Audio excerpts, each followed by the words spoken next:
मैथिली दुल्हन इसके मनमोहक गीत जरूर सुने। यदि अच्छा लगा तो चैनल सब्सक्राइब जरूर करें। Presented by Tone Music.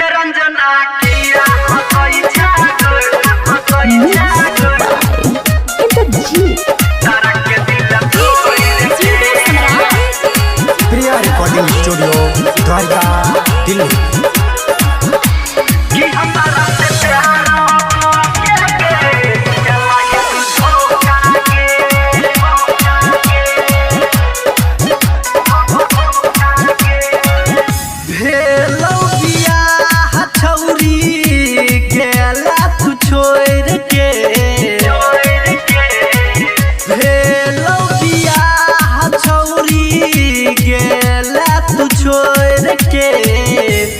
कजली किया हंसई गए हमारा दिल तोड़ के रंजना किया हंसई गए हमारा दिल तोड़ के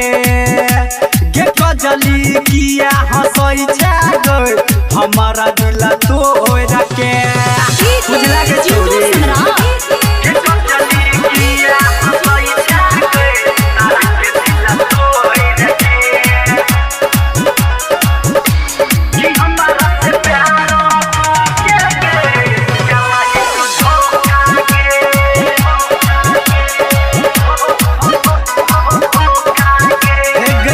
हम ओप्पो के सेट गए रोजो गाछी में करे छला भेंट गए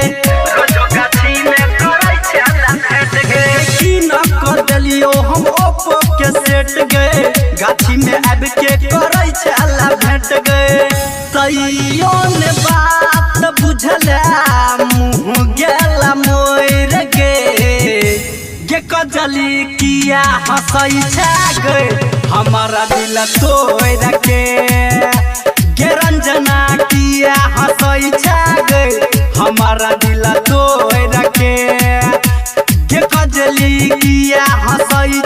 गए हमारा दिल तोड़ के